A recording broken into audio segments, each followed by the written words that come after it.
Good morning and welcome to the Core Connection. I'm Mira Rubin here with you on Enlightened World Network. And today's topic is The Wizard of Oz. So many of us grew up with this classic film, and I just thought it would be really interesting to look at what some of the messaging might be and how it may have influenced us in our worldview. And it should be a fun exploration down memory lane for a lot of us. Anyway, if you haven't seen The Wizard of Oz, you'll have an opportunity, I hope, to go check it out. Good morning, Rosalind. Good morning, Dido. Welcome, welcome.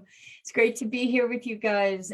Before we get started, let's take a minute or two to get present. Let's take a deep breath in through your nose and hold it. And imagine clean, crisp oxygen flooding your lungs, flowing into your bloodstream, nourishing all your cells and your organs, and bringing vital life energy to your body and being. And as you exhale, exhale any tension, stress, negativity, fatigue. And now let's take another deep breath in through your nose and hold it.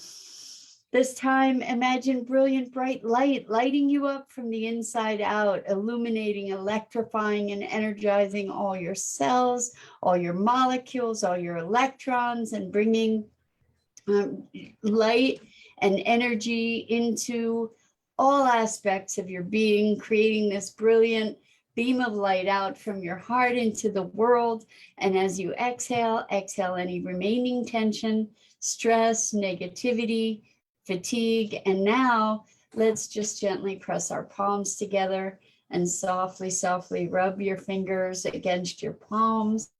Feel the deliciousness of that sensation, the tickling, the tingling, and allow that sensation to bring you present right here, right now, into this remarkable physical form that enables you to experience life. So welcome, welcome, welcome. The Wizard of Oz. Obviously, it is a generational thing. So there are those of you who are watching this that may not have experienced The Wizard of Oz, but it is a classic. And I actually did a little reading about that this morning. Good morning, Bernadette. Welcome and happy Friday to all of you.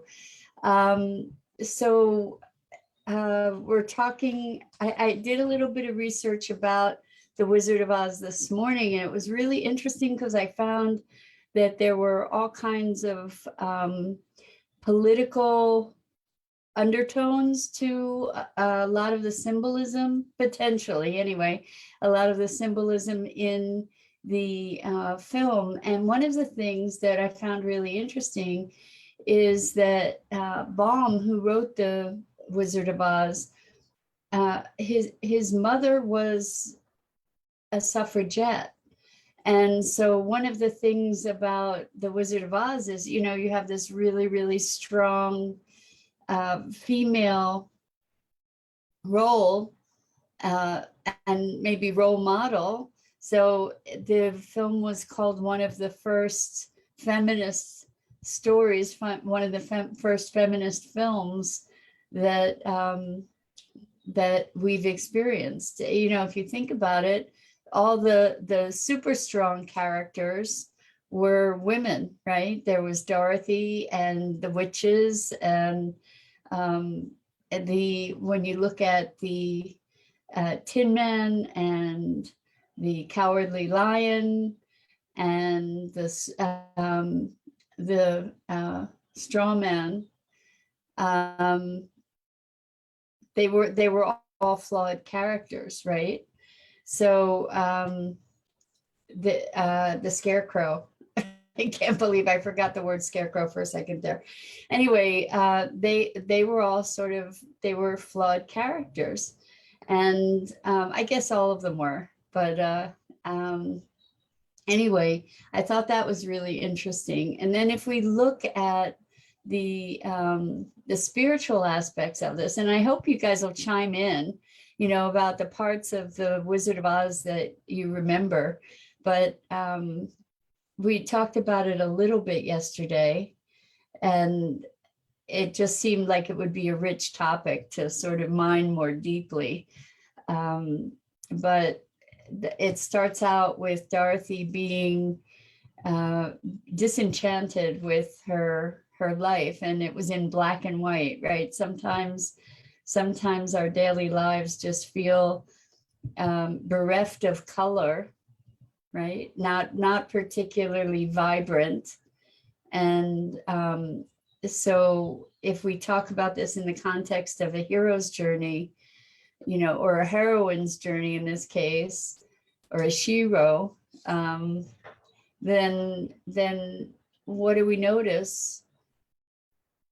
You know, we find dissatisfaction with our lives the way they are, or there's certain things that are unacceptable in our lives. In Dorothy's case, it was that her dog Toto was going to be taken away because it had bitten a nasty neighbor. And I'm talking about the movie because I'm not so sure about the book. I haven't read the book. So Bernadette says, I felt the main message of that movie was you always have the answers. You just have to believe. And so I think that I'm in agreement with you there, Bernadette, you know, where there's no place like home, there's no place like home. And we can consider that is our own highest wisdom, coming home to ourselves, perhaps, right? I mean, I'm not saying that I have any definitive answers on what any of this symbology is, but I just thought it would be fun to dig into it together. And I think it's got a lot of rich messaging in it, this movie. So we start out with being dissatisfied with life as it is, right? And wanting something more, and knowing that certain things are unacceptable. And so Dorothy sets off on an adventure and she meets the wizard, or this man who's got the carnival, right?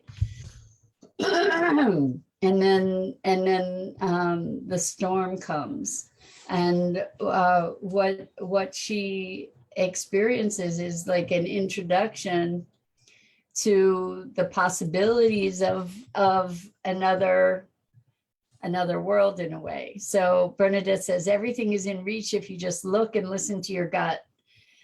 Well, I'm inclined to agree with you that we have this innate wisdom, and I think that that's what the movie was about in a lot of ways, is coming home, coming back to our own wisdom rather than putting our faith in externalities necessarily. So let's talk more about it. I want to hear more about what you think about it. So anyway, what happens is Dorothy goes home because she's afraid that Auntie Em is sick or dying. And meantime, her family's gone into a root cellar to protect themselves from the cyclone. And Dorothy ends up back in the house, and then the house, she gets knocked out by flying furniture, and the house flies into the cyclone. And she sees Miss Gulch, who is the woman who was going to have Toto put down. And then all of a sudden, the cyclone stops and the house drops. And when she opens the door, she's in a colorful, brilliant, bright world with all kinds of magical things happening in it. And she has all these experiences. So Rosalind says, the Wicked Witch of the West, I forgot what the role that character plays. So Miss Gulch is the one who wanted to get Toto put down because he bit her. And so she became the Wicked Witch of the West in Dorothy's experience in Oz. And So Dido says, I like the dog who might represent the animal or instinctual nature of being. He's in jeopardy, such as being taken away to be put down. That's brilliant, Dido. Brilliant, brilliant. And one of the things that I read in the things I was looking up this morning was that Toto actually was warning on multiple occasions in the movie, was warning Dorothy of dangers. So I love that perspective that maybe it's our instinctual nature, Toto, and that we're protecting that instinctual nature. Interesting, interesting. So then what happens is, so Dorothy lands in Oz, or well, in Munchkin Land. And there are these wonderful little people that are welcoming her, and Glinda, the Good Witch of the North. And I wish I knew more about the symbolism of the directions, but I would imagine that that would come to play in our interpretation. There were all kinds of political and financial interpretations based on workers and the workers' movement, and the going off the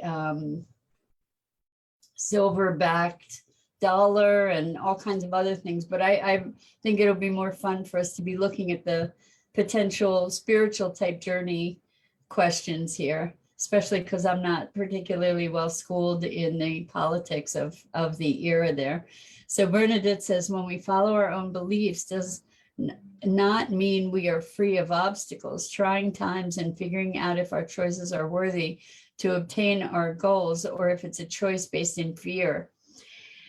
Yes, so for sure, we get to being circumspect about the choices that we make, right? So anyway, what happens is that that the house falls. When the house falls, it falls on the Wicked Witch of the East and kills her. And that's why the Munchkins are freed, because they were under the oppression or the oppressive rule of the Wicked Witch of the East. And so that's where the ruby slippers came from. So the Wicked Witch of the East had these magic slippers, and the image it's emblazoned on my head is this house fell on the witch, and what's sticking out are her stockinged legs with the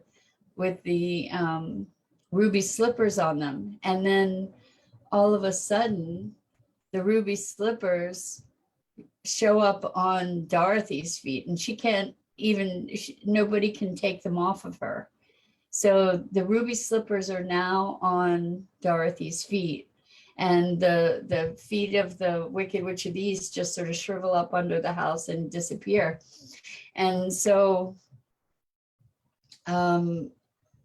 what's the story? I'm not sure of all the important, like all the correlations. I'd love your input here. So the Good Witch of the North, Glinda, tells Dorothy that she's now made an enemy of the Wicked Witch of the West, and that she needs to, and Dorothy wants to get home. And Glinda says, good morning, Isabel. Welcome. It's great to have you here with us. We're talking about the Wizard of Oz. Glinda tells her that she needs to go see the Wizard of Oz, because the Wizard of Oz is a wise man who can get her home. And so Dorothy starts out on this trip on the yellow brick road. Well, so in my reading, the yellow brick road could also be a symbol for the golden path, the path that we follow to enlightenment. And maybe not, but it could be. And so along this yellow brick road, Dorothy encounters different elements. So if this is the hero's or shero's or heroine's journey,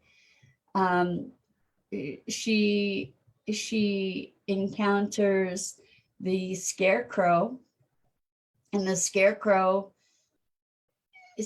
wants a brain. He doesn't have a brain. So there's a level of intelligence that the scarecrow is seeking for, a level of awareness. And then she meets the Tin Man, and the Tin Man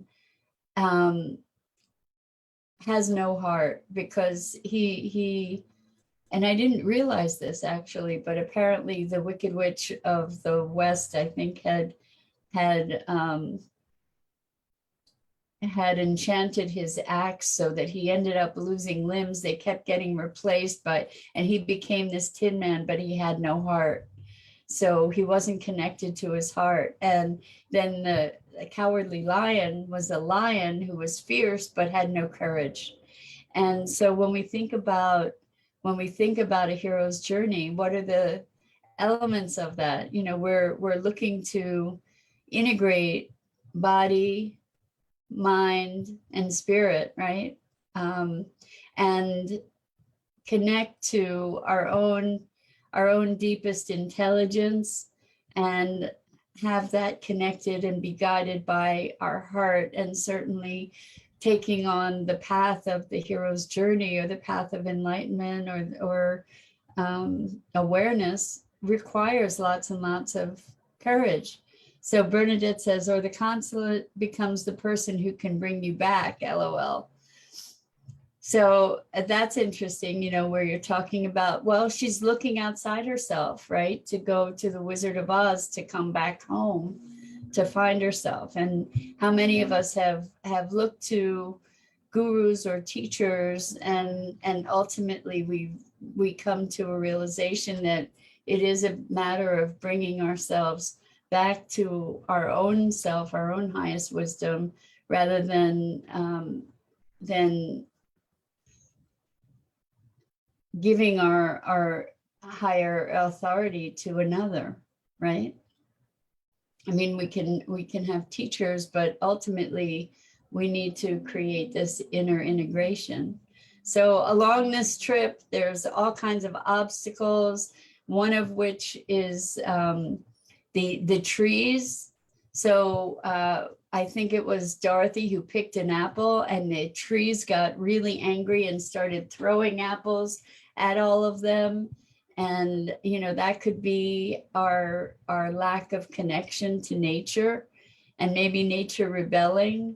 And what else happened was there was a poppy field, and walking through the poppy field, which maybe, I don't know, what could that be? It could be illusion, but it put Dorothy to sleep, so that we all can end up at our in our sleepfulness, not being awake to what's available to us in the world. And then Glinda makes it snow, so that quells the effect of the poppies and allows Dorothy to awaken. So Rosalind says, Tin Man's journey was heart. Self-love is an important lesson for self. Yes, and being connected to our heart, our knowing, our beingness. Anyway, so they get to Oz finally, and it's fantastical. It's colorful, horses of many colors, just all kinds of fanfare and beauty and hopefulness. And then Dorothy, so Bernadette says, so everyone in the world has a purpose. Absolutely, everyone in the world has a purpose, and this is what we get to discover for ourselves. And Dido says, yes, the hero's journey is about a series of challenges, getting ever greater, helping you grow even more into your fullest potential, needing all our intelligence, courage, body, heart, and spirit, 100%. So as, I love it, Dido. So as Dorothy is on this journey, she's collecting all the aspects that she needs to embolden in herself for her transformational journey. And then she gets to Oz and the wizard refuses to see her. And so finally, she gets an audience, or they get an audience, and they ask for a heart, a brain, courage, and for Dorothy to go home. And the wizard says, okay, I'll grant you your wishes, but you need to go get the Wicked Witch's broom. And I think I'm going to need your help to get through this, because I don't know if we're going to have time to get to the very end. So anyway, they go. Good morning, Lisa. We're talking about the Wizard of Oz. And so far we've gotten to Oz, and now Dorothy needs to go get the witch's broom. And so they're hunting. They're going to the castle. They're going to go and try and break into the castle to get the witch's broom. And I don't remember at which point it is, but the witch gets Toto somehow. My memory here is a little confused, but anyway, let's go back. So they storm the castle, or they find their way into the castle, and then there's a confrontation where the witch is holding Dorothy hostage, and is that how it goes? Anyway, I remember the timer, that the sand is running through this giant timer, and time is running out. And then the witch goes and tries to chase Toto, and somehow Toto's the dog, and somehow there's water nearby, and Dorothy throws water at the witch or knocks something over, and water splashes on the witch and it melts the witch. And then they grab the witch's broom to take back to the wizard. Meantime, I don't know about you, but the flying monkey scene that we passed over here, where the flying monkeys were chasing down and captured Dorothy, it was really, really terrifying. So there were these monkeys that flew in like a flock of them, chasing down and capturing Dorothy at one point. So Bernadette says, release the monkeys. Anyway, the monkeys were really scary, but as soon as the witch died, the monkeys were freed. And it turns out that they then went to help Dorothy, because they had been kind of under the spell of the witch. And it's interesting, you know, like this can be the awakening, that when we conquer our fears, then there's this greater and greater sense of freedom. So what happens is, I'm going to have to make short of this, I think. What happens is that Dorothy and Troop take the broom back to the wizard, and it turns out that the wizard is just a whole bunch of smoke and mirrors. And even with his smoke and mirrors, he's able to give the Scarecrow and the Lion and the Tin Man their brain and courage and heart. But for Dorothy, he can't really help her get home. And then he ends up flying away in his balloon. It turns out that he was something of a charlatan. And this is like looking outside yourself for the answers. Glinda shows up and said, Dorothy, you've always had the power in yourself to be able to take yourself back home. And this is our story of awakening, right? That we have the capacity and the everything we need to awaken within ourselves, that it's ever present. And so Dorothy, with her ruby slippers, clicks her heels, saying, there's no place like home. There's no place like home. There's no place like home. And then you see her waking up in her bed in Kansas with Auntie M and all the people that showed up in her adventures in Oz were all people in her world. And it brought her to a place of presence and appreciation in her life, finding home within herself. So I'm wondering, whatever. So Bernadette says, just click your heels 3 times and repeat. No place like home. Exactly. Lisa says, didn't know where you were going, but nice wrap up. Thanks. Thanks. I appreciate it. And we did it under the wire, which is kind of awesome. But, I think often about these movies that I watched so much as a kid and wondering like, what was the programming that came as a result of those things? Another one, it was Mary Poppins, which I watched a million times. And I think that that's had a big influence on my thinking too.